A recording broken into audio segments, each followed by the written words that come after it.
Welcome to Beyond the Scrum podcast. Today I'm in the home of Rugby League, of course, the home of Heathens Rugby Club at Kyadondo Rugby Club. Today's second episode, we are lucky and privileged to host Kyadondo Media Officer Lucy Ssuubi, and we're going to talk about her journey with rugby. Lucy, welcome to the show. Thank you so much for hosting me, and you are welcome to Kyadondo, the home of Ugandan rugby. Kyadondo is home. Are you sure? Very sure, 100%. Yeah, thank you for coming on the show. My We're glad. pleasure. I think my first rugby game, I watched it here some time back. I don't remember the year, but you're right when you say it's the home of rugby. Yeah. First of all, how did you get involved with rugby? Like, how did you come to watch this sport? Well, my journey in rugby, or my love for the sport, is tracked way back in high school. Of course, it was friends. Remember, it was Form 3, Form 4. Like in fact, I had friends from SMAC and had friends from Namiriango as well, Ngo. So they would tell you, it was more like plot. So in VAC, we would always come to Legends and then at Kyadondo as well. And they were usually the holiday games. So that's how I started developing the love for the sport, even when I used not to understand it. So it's right from there, because of the friends that I had who brought me into the sport. Unfortunately, none of them plays the sport right now.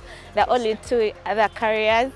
Yeah, then campus, I still stuck along. I got more closer to Kyadondo, Heathens in particular. On that one, how did you get close to, how did you incline yourself to Heathens? During the intercourse, when I was trying to understand the sport, trying to choose which club I can subscribe to, I fell in love with the way Heathens was playing at the time. Yeah, at the time they were called the Hima Cement Heathens. It was a very strong team. Winning was their slogan. Was it because they are winning? Because most times people fall in love with sports teams because they are over winning. I know Heathens has been like on a roll a few years back when they were winning almost every year. Did you just, did that attract you that this team is always winning, so you just fell into it, supporting a winning team? I didn't know their record at that time. So me, by the time I started watching rugby, I got attracted to them. You get, yeah? So I fell in love with them like naturally. I didn't know anyone, shockingly, I didn't know anyone at Kyadondo. Not even a player, not even an administrator, but I started loving them and I would follow them where they were going to play. So that's how I should say it was fate. Like it was just natural love, like pure love, that I fell in love with them and I've never looked back ever since then. Love at first sight. Exactly, it's the deepest.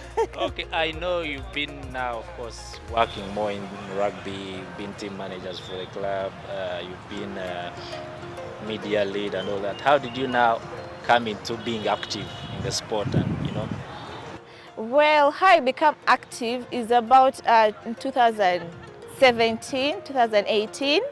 That was the Victoria Cup. So when I was very vocal online in 2016, 2015, very vocal. So of course, when you're vocal, people pay attention to you. So I was lucky enough that I caught the attention of the media officer of Kyadondo at that time. So she's called Martha Nakale. So she welcomed me.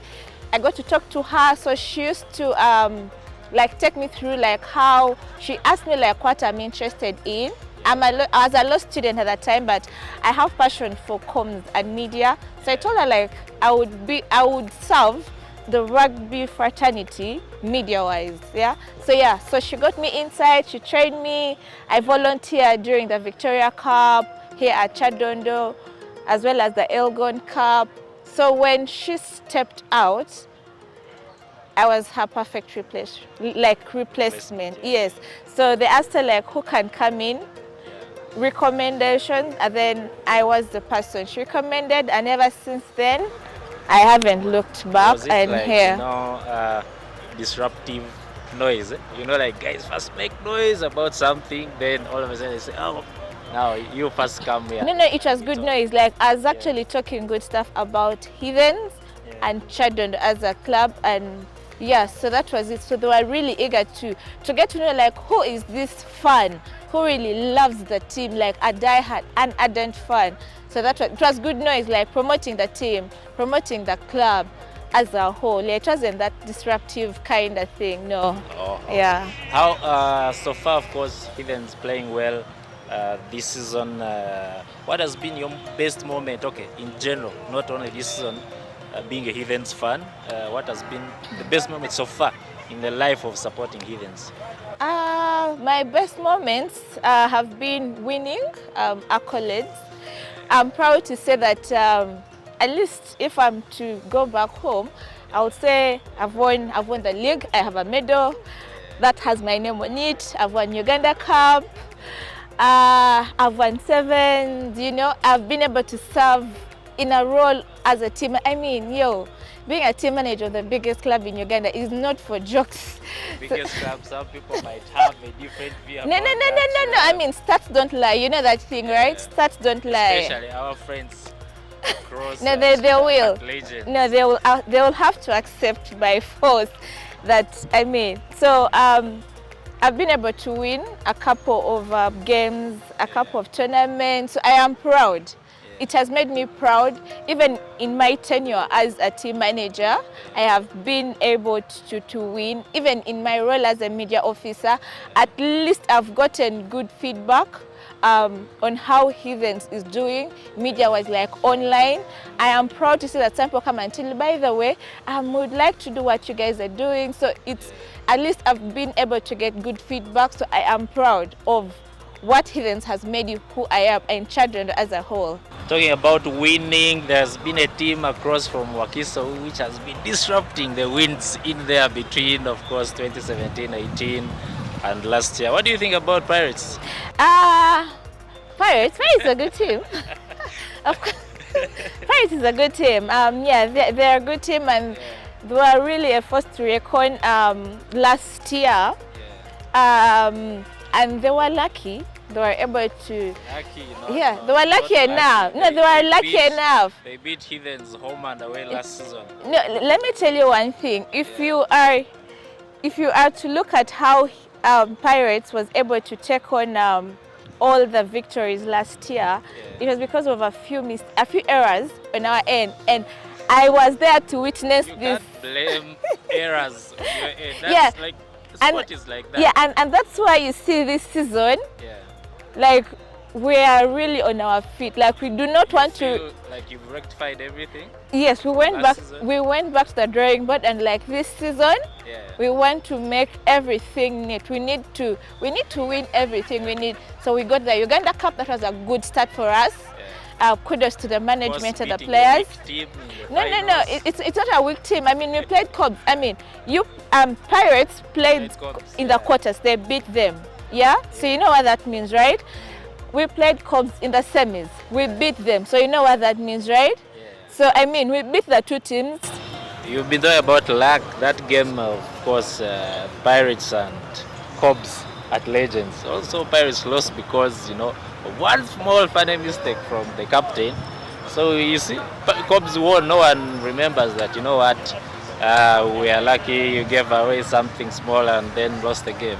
So winning is winning, right? A win is a win. A win is a win, and a loss is a loss. So I take it like I took all my losses peacefully, and we are working on winning. We are back to the winning mentality. And of course, honestly, to be honest with you, it's like this season, Heathens has been on fire, winning games for fun. Apart from, of course, I think you've drawn only one game away in Ginger. Yeah. We've drawn only one game. Yeah, Hippos. Last minute draws, I think something. Yeah. It was. And it looks like the team is in very good shape. And of course, Pirates and Cobs having quite like an even season, an odd season. They are not like on fire as they have been. Cobs seems to be like in some deep. I don't know what is happening over there at Legends. They must be cooking over the weekend for the weekend.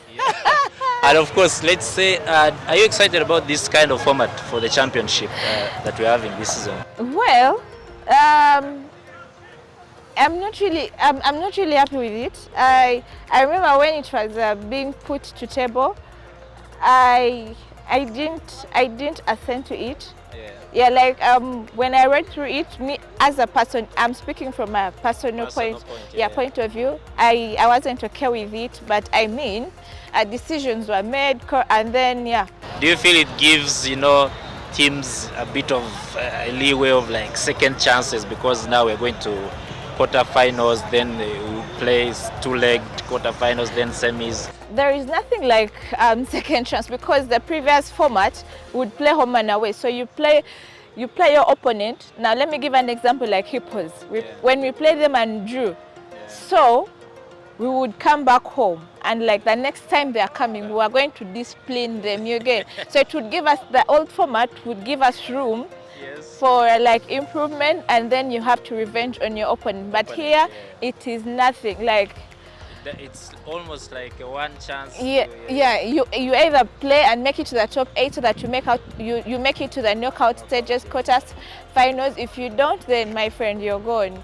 So I feel like it favors only the big teams, because you're going to have at least Cobs, Pirates, Heathens, maybe Hippos, or what in the last 8. Then probably in the top 4 you'll have Cobs again, Heathens, Pirates. Do you think it kind of like monotonous? Okay, we're going to have actually many games between the big teams as the season comes to conclusion. Do you think it's?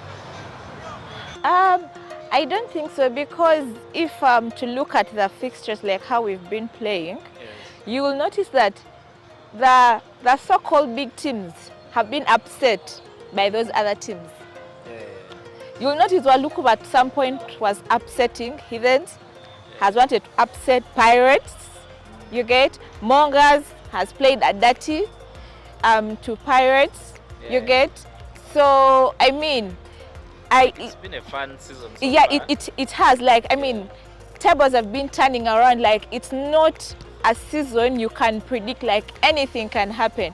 Rhinos had a good run till they met Cobs, and they had to push them down. They went third position. They played us. Rhinos has been playing, okay, the first games of the season they were in chill mode, playing, let's say, not say weaker teams. Are you trying to say this is how Impus was the other season, where they had unbeaten run for about 5 games? 5 games, playing the easier teams and leading the league at one point. Yeah, they did. Rhinos did as well. But Katibagudem Kaunyemu, and they are in free fall, trying to discover oil. We don't know. Anyway, what do you think about, on that point, of course, I'm just bantering them. What do you think about like banter in rugby between fans and players anyway? Banter. We had like, remember last season, I think, for Pirates having a good season, of course, we're finishing off the Cob at Legends, and we had the whole week of banter. Some people crossed lines, and it was a bit of chaos and what. What do you think about this whole banter issue, especially on our ex-viewers on Twitter? Banter is good. Yeah. Banter is good. I would say banter is good. However, banter ain't for the weak-hearted. Yeah. So if you know you are weak-hearted, you catch feelings very fast, my friend, you need to keep a distance away from it. Also, it is very important to know that whereas we are bantering, we need to we need to draw a line. I have seen people who have crossed the line and they have gone personal. You get, So I think we need to differentiate between banter and abuse. Whereas you're bantering me, let's banter. Let's enjoy the sport. But once you go personal, you can bare knuckles, I go bare knuckles on you, and then that's how you see people are blocking themselves. I've been a victim of this. I've been blocked. No, they unblocked me. They talked to me. Please, unblock. No, they unblocked me. It was fun, but things went personal. Yeah, but that's okay. But banter is good. It helps, like, you know, because when people see the threads going around, they're eager to know, like, What happened? what is, like, it attracts actually a more fun. So it's good to see that guys in Wakiso are maintaining at least for that one. Not only for Wakiso guys. No, you guys have a lot of time on yourselves. Like I think you guys receive free data. Like you guys have a lot of. You should be actually having, I think, like a WhatsApp group where, but like now to Simbule. I think for Wakiso people, it's more of like the age group, maybe kind of. People are a bit so like active on social media and all that. So the banter really goes on. But for Cobs, they usually banter for like 2 hours and they give up. Ginger Hippos, they have one fan account which banters on behalf of everyone. Anyway, as we almost come to the conclusion of our show, I'm just going to ask you a few teasers, of course. This one is Would You Rather. Okay. So you're going to choose one. Cobs or Pirates? Cobs. Cobs? Yes, Cobs. Really? Yes. That's an interesting one. Okay, you said you're a United fan, so I'll go with Arsenal or Liverpool. Liverpool. Okay, another interesting one. That's true, I think, before pre-show. Adrian Casito or Aaron Ofoyo? I mean, definitely Aaron Ofoyo. Anytime. Anytime, any day. They might block us. You're having a tie. You're playing Cobs, Heathens. You're having a tie of like 12-12, and it's in the last minute. Who are you giving? And you get a penalty. Who are you giving the kick for Heathens? Okay. You're facing the end of the league. Yeah. It's win or lose. Win or go home. Win or go home. Now it depends on the kickers I have on game that day. Yes. But of course, as a team, we usually have the first kicker, the second kicker, and the third kicker. Yeah. So it depends who the kicker. And you know, sometimes these kickers have good days in office, bad days in office. So it would depend on how they kicked. Yeah. So for that one, I can't tell now because, yeah, I know you. So you have your first 15 that play, you know, that they all your best players for events. Even national team. Yeah. Even though I would say national team, I've seen Aaron have a good boot on a day, and I've seen him have a bad one. I've seen Malcolm being on fire. I've seen him have a bad day. I've seen Joseph. But if I was you, I would choose Malcolm to kick that one. To kick. But you know, we've won games off Aaron's boot. The last game we played at Cobs, we won it off his boot. The controversial drop goal, yes. Drop goal, Yes, that one. So it depends. That one is dependent on how the player has been throughout the game. In that, when we have that one last kick, I can be like, now Ojo will take the kick. Like just like we did the Uganda Cup Finals of 2023. That was last year, the other year, in what's that? In Entebbe, where we played Pirates. That one. I had two kickers on. You also a bit lucky, but continue. I had two kickers on. I had Ojo, I had Aaron on. Ojo's boot was on fire. You get? It was on fire. We won that game off Ojo's boot. You get? So the boot sometimes will be good today. So that one is dependent on how the player is utilizing his boot during the game. Okay, the last one will be the Uganda Rugby Sevens winning another African championship, or Heathens winning the league. What would you go for? You people. Aaron has been playing in the Sevens setup, so he's not even playing for Heathens, so I think you would go the other way. So choose Rugby Sevens going for another title, African champions, or Heathens winning the league? Complicated questions here. That's a bit of a tight, but I'll say the national team because I mean it brings in more revenue to the team, the players, and you know at the end of the day, I mean the bag is the bag. The players need this, so you need to be happy for them when they win this. Probably their contracts are extended, and then they also get to play more tournaments. They are being recognized. You know, some of them get call-ups on like international call-ups on teams like for tryouts. So yeah, I think international rugby is better for our players. For our players, they get exposure as much as we the fans want to watch our favorite players play for our clubs. But when a guy is playing the African Championship, when they are playing the Challenger Series, like they are more exposed, and of course probably will get better contracts, so better teams outside. Okay, so I think that's the time we had for today's show. We enjoyed having you, Lucy. Thank you, Emmy. Come again on the show. Sure, I will cook something again, guys. Sure. Don't forget to subscribe to our YouTube channel on Beyond the Scrum.